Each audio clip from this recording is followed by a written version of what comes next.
And as a matter of fact, most venues don't allow mosh pits to begin with. Let's just remember that they don't encourage mosh pits. Nobody says, oh, we allow mosh pits here. They haven't been allowed to begin with. Every week there's a new expert warning on what concerts are going to look like when they return, but the reality is nobody knows. Nobody knows what concerts are going to look like. Still hasn't been figured out. Best practices haven't been established, and it remains to be seen how concerts are carried out in the interim while this pandemic is still raging, but starting to see signs of positivity moving in the right direction. But there is a group that is claiming that there will not be any crowd surfing or moshing allowed when concerts return. But NME reports that nonprofit organization Event Safety Alliance has published new guidelines this week on how to keep fans and venue employees safe when gigs return.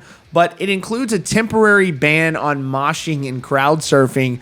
Alt Press reports the new guide from the ESA contains a series of suggestions to help venues eventually reopen when the pandemic ends. It was created after ESA members Stephen Edelman and Joseph Warek spoke to 300 promoters, caterers, Ticketmaster employees, and workers who run gigs across the U.S.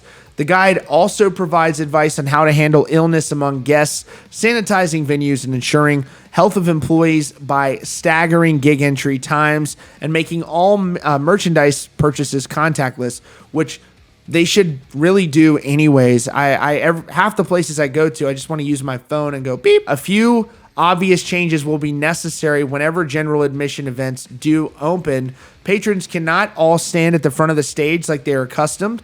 Moshing and crowd surfing are violations of social distancing per se and must be absolutely prohibited during this pandemic.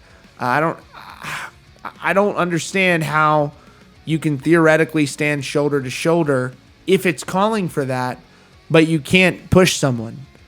You know, it seems like if you're within 6 feet of each other and you're packed in together, you're going to still be susceptible to getting the virus, assuming that, and really we know for a fact that it's highly, highly transmissible. This comes amid claims that the concert promoters Live Nation are preparing to test a series of crowdless gigs and drive-in concerts in an effort to create safe opportunities for live music to return.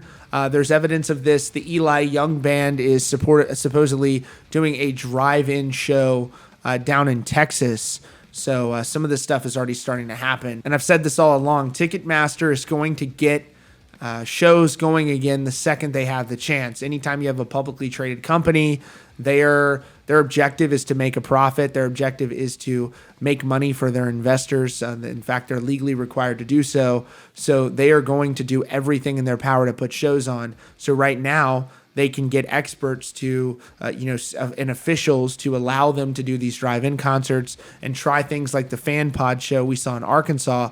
That show has been reportedly canceled because the government said you've got to wait until the 15th. So don't think that they won't reschedule it for next week or the week that follows, this Fan Pod experience they're doing.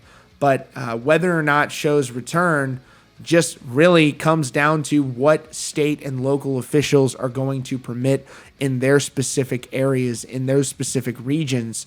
Places like Florida and Texas are going to allow concerts to return far sooner than a place like New York that has dealt with absolute horrific outcomes right now from this virus, and they absolutely really don't have any plans to have shows going in the future, as they shouldn't. My heart goes out to everyone impacted by this. It's an evolving situation. When shows return, the reality is shows are already starting to return, but the question is how they occur. And it looks like in the interim, this group is making a good faith effort to try to come up with some good guidelines. I think that mosh pits, look, right now they're not going to happen, and I think that's a good first step. But there are some people that think that this means you can never have mosh pits again, and that's horseshit. Mosh pits are going to come back one way or another. We saw how that Warped Tour sign worked out. Maybe the first year the sign was up, there were less people moshing, but eventually it was just totally disregarded. And as a matter of fact, most venues don't allow mosh pits to begin with. Let's just remember, they don't encourage mosh pits. Nobody says, oh, we allow mosh pits here. They haven't been allowed to begin with.